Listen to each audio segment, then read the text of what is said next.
Hello बच्चों, कैसे हो आप? आई होप आप सब अच्छे होंगे। ठीक है ना। तो देखिए, हमारा जो अनादर्स बिलियन का क्या था, टर्म चल रहा था, अनादर्स बिलियन। ठीक है, जो अनादर्स बिलियन है वो क्या होते हैं उसके बारे में हम पढ़ रहे थे। ठीक है ना। जिसमें हमने देखा था अनादर्स बिलियन दो प्रकार के होते हैं। कौन कौन से? एक जो पॉजिटिव बिलियन विचलन दिखाते हैं वो, और एक जो निगेटिव विचलन दिखाते हैं वो। ठीक है ना। मतलब किसमें? अपने बासदाब में, पी में। ठीक, हमने पॉजिटिव में देखा था कि ऐसे बिलियन जो क्या होते हैं, अपने जो बिलियन का बासदाब पी है वो कैसा रहता है, अधिक रहता है। किससे? पी ए और पी वी से। ठीक है ना। सेकंड में हमने देखा था ये भी हमारा कैसा रहता है, अधिक रहता है पी ए और पी बी से। ठीक है ना। इसकी कंडीशन हमने क्या देखा था, जो पी है उसका क्या रहेगा, पी ए से अधिक रहेगा। मतलब क्या, जो पी है उसका मान कम रहेगा किसके अपेक्षा, पी ए के। ठीक है ना। और सेकंड में हमने क्या देखा था, जो पी है उसका भी मान कैसा रहेगा, छोटा रहेगा किससे, पी बी से। ठीक, लेकिन जो हमने सेकंड प्रकार के जो बिलियन पढ़े थे उसमें प्रथम जो है, ठीक है ना, उसके अंतर्गत हमने क्या देखा, जो पी है उसका मान किससे रहेगा, पी ए से छोटा रहेगा, और ये इसका मान क्या रहेगा, इससे भी छोटा रहेगा। ठीक है ना। ये था सेकंड वाले प्रकार का टाइप। ठीक है ना, सेकंड प्रकार के अनादर्श विलयन। और ये था क्या, प्रथम प्रकार के अनादर्श विलयनों के लिए। ठीक, तो ये था हमारा क्या, धनात्मक विचलन दिखाने वाले पदार्थों के लिए। ठीक है ना।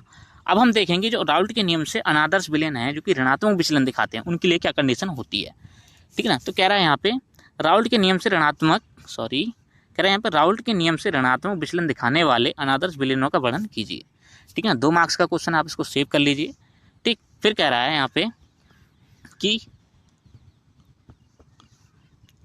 इस श्रेणी में ऐसे अनादर्श विलयनों को रखा गया है जो कि किसी भी संगठन पर, ठीक है ना, कोई भी संगठन हो विलयन का, उस पर विलयन का बासदाब पी राउल्ट के द्वारा प्रदत्त बासदाब पी के मान से कम होता है। ठीक है ना। मतलब कह रहा है कि एक ऐसा आर विलयन है, ठीक है ना, जो कि राउल्ट के अपेक्षा, हमने राउल्ट के नियम अनुसार हम इसका विलयन का जो बासदाब नापा पी, ठीक है ना, और एक दूसरा अनादर्श विलयन लिया। ठीक है ना, कोई हमने उसको मान लीजिए एक्स विलयन लिया, ठीक है ना, जिसके घटक कण क्या है, पी ए, या हम बोल सकते हैं ए घटक है और कोई बी घटक है। ठीक है ना, इसके अंतर्गत हैं। तब इसका बासदाब रहेगा किसी भी संगठन पर हम उसका, या किसी भी कंडीशन पर हम उसका बासदाब नापे पी, ठीक ना, उसका मान कैसा रहेगा, कम रहेगा। किसकी अपेक्षा, इस वाले विलयन की अपेक्षा, आदर्श विलयन की अपेक्षा। ठीक है ना, इसका मान कैसा रहेगा, कम रहेगा। कहने का मतलब हुआ कि यदि राउल्ट की अपेक्षा मापा गया किसी भी घटक कण के लिए बासदाब पी ए और पी वी का जो बासदाब का मान है वो ये है। ठीक है ना, जो कि कंडीशन होती है राउल्ट के नियम अनुसार, कोई आदर्श विलयन है, अनादर्श विलयन है, उसके लिए अगर ये कंडीशन फॉलो करता है तो वो कैसा है, आदर्श विलयन है। ठीक है ना। लेकिन यहाँ पे कह रहा है कि जो अनादर्श विलयन है उसका मान कैसा रहेगा, कम रहेगा। किसकी अपेक्षा, इसकी अपेक्षा, P A plus P V. ठीक है ना। तो इसका मान क्या है, कम है। किसकी अपेक्षा, इनकी अपेक्षा। ठीक है ना। इस प्रकार के विलयन होते हैं, कैसे विचलन दिखाते हैं, ऋणात्मक विचलन दिखाते हैं। क्यों? क्योंकि जिसका जो विलयन का बासदाब है पी वो कैसा है, बहुत ही कम रहता है। और ये किसकी अपेक्षा है, इसकी अपेक्षा है। ठीक है ना। चलिए फिर आगे देखते हैं अब इसके अंतर्गत होता क्या क्या है।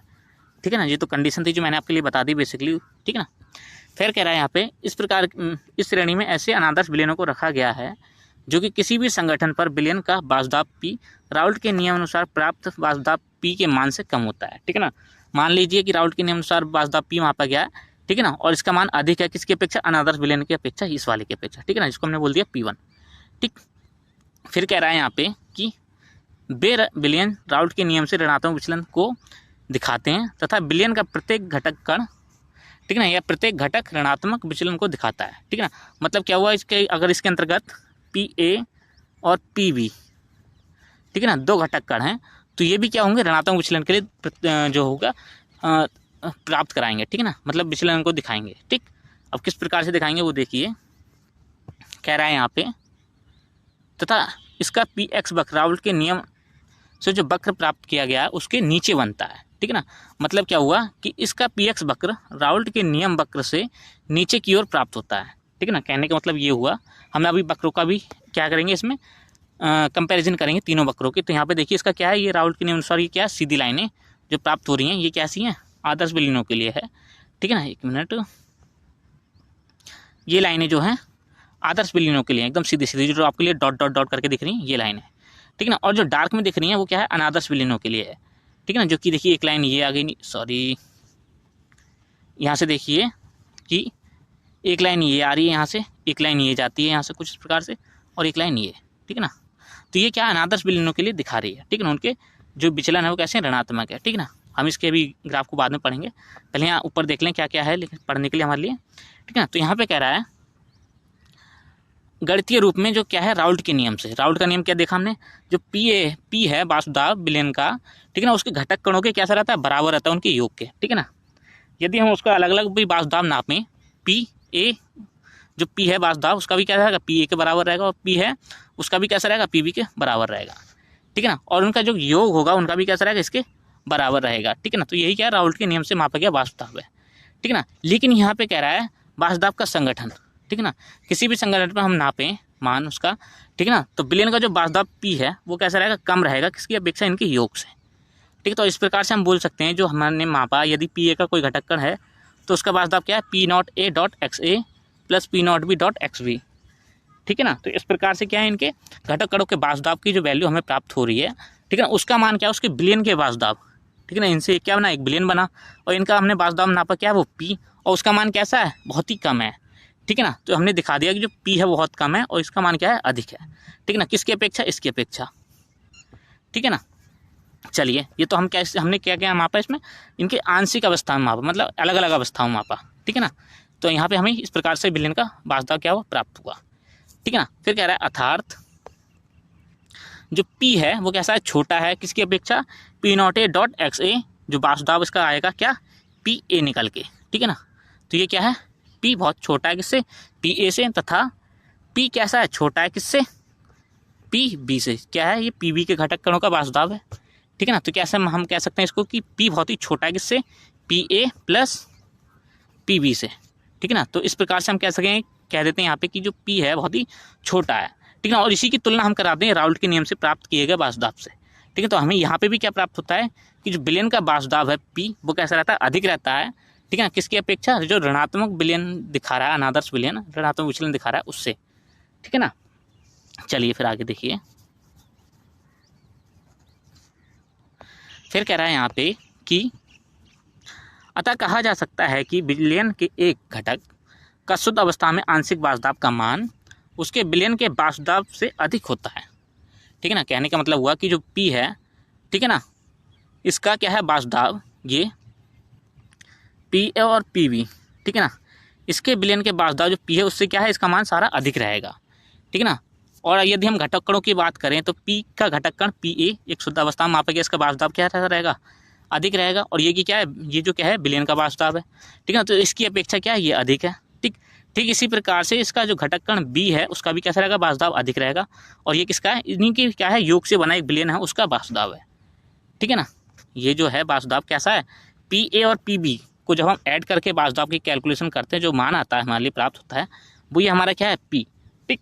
और हम इसी की जब तुलना करते हैं उसके अलग अलग वासुदाब से, ठीक है ना, शुद्ध अवस्था में पी ए के साथ में पी बी के साथ में, तो हमें क्या प्राप्त होता है कि इसका वासुदाब है वो बहुत ही कम रह जाता है, किसकी अपेक्षा, पी ए और पी बी की अपेक्षा, ठीक है ना।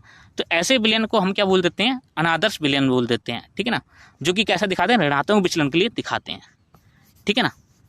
चलिए, अब कंडीशन भी आपके लिए मैंने बता दी, ठीक है ना। फिर कह रहा है यहाँ पे इन विलयनों में delta H is not equal to zero, ठीक है ना। कह रहा है यहाँ पे जो डेल्टा एच की वैल्यू है, ठीक है ना, या हम बोल सकते हैं डेल्टा मिक्सिंग की एनर्जी है वो जीरो नहीं होती है, ठीक है ना, बल्कि ऋणात्मक होती है। मतलब क्या हुआ कि इसमें ऊर्जा की आवश्यकता जो होती है वो नहीं होती है, ठीक है ना।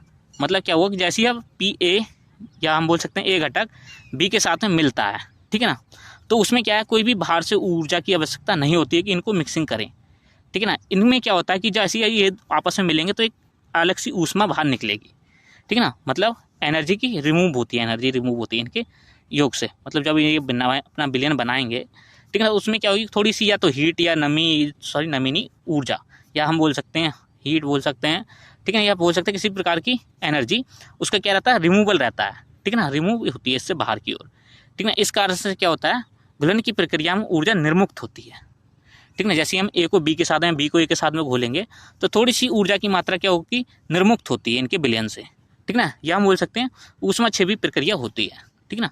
जो ऋणात्मक विचलन दिखाते हैं उनके अंतर्गत कैसी होती है, ऊष्माक्षेपी। ऊष्माक्षेपी का मतलब जानते हैं आप, ऊष्मा की निर्मुक्ति वाली अभिक्रिया, ऐसी अभिक्रिया जिसमें से ऊष्मा निकलती हो या रिमूव होती हो या फिर बाहर की ओर जाती हो, ठीक है ना। तो उसको हम बोल देते हैं ऊष्माक्षेपी अभिक्रिया, ठीक। तो क्या होती है ऋणात्मक वाली, जो ऋणात्मक विचलन दिखाते हैं उनमें ऊष्मा छिपी अभिक्रिया होती है, ठीक है ना। और इनकी डेल्टा मिक्सिंग की एनर्जी क्या होती है, जीरो नहीं होती बल्कि कैसी होती है, ऋणात्मक होती है। तो इस प्रकार के जो विलयन होते हैं उसको क्या बोल देते हैं, राउल्ट के नियम से ऋणात्मक विचलन दिखाने वाले अनादर्श विलयन बोल देते हैं, ठीक है ना। इनकी कंडीशन क्या है, ये कंडीशन है इनकी, ठीक। अब देखिए इसका चलता है पी एक्स वक्र। तो पी एक्स वक्र क्या कहता है इसका, देखिए यहाँ पे कह रहा है, यहाँ पे पी एक्स वक्र जिसको हम बोलते हैं दाब मूल प्रभाज या मूल अंश वक्र, ठीक है ना। कह रहा है यहाँ पे अनादर्श विलयनों का पी एक्स वक्र जो कि ऋणात्मक विचलन दिखाते हैं राउल्ट के नियम के आधार पर, जैसे विलयन जल प्लस नाइट्रिक अम्ल को जैसे हम ऐड करते हैं तो हमें कुछ इस प्रकार का विलयन प्राप्त होता है जो कि कैसा होता है, ऋणात्मक विचलन को प्रदर्शित करता है, ठीक ना। अब देखिए वक्र के ऊपर आ जाते हैं, ठीक है ना। सबसे पहले हम इससे पिछले वाला जो वक्र पढ़ा था हमने धनात्मक विचलन दिखाने वाला, उसके लिए हम देख लेते हैं, ठीक है ना। तो ये देखिए यहाँ पे ये लाइन जो मैं आपके लिए बता रहा हूँ, ये वाली लाइन, ये ऊपर की साइड है, ये स्ट्रेट लाइन है, ठीक है ना। ये एक स्ट्रेट लाइन है, ये इसकी ऊपर साइड है, ठीक है ना। ये स्ट्रेट लाइन है, ये इसकी ऊपर की साइड है। सब में हमने क्या देखा, ये लाइन है वो ऊपर की ओर, और पी का मान कैसा है, ज़्यादा है किससे, P A plus P B से, ठीक। और यहाँ पे भी क्या बता रहा है कि जो पी ए है पी बी है उसका मान कैसा रहेगा, बहुत ही कम रहेगा किसकी अपेक्षा, यहाँ से, इस प्रकार से, ठीक है ना। ऐसे ही यहाँ पे क्या रहेगा, ये ऐसा रहेगा, ठीक है ना। इससे ऊपर वाले में हम अगर फर्स्ट वाले में चलें तो यहाँ पे हम क्या देखेंगे, जो पी ए है इसका मान कैसा रहेगा, अधिक छोटा रहेगा किससे, इस वाले की अपेक्षा, ठीक ना। और यहाँ पे भी क्या रहेगा, ये इस प्रकार से रहेगा, ठीक है ना। तो ये कंडीशन है इसके लिए, ठीक।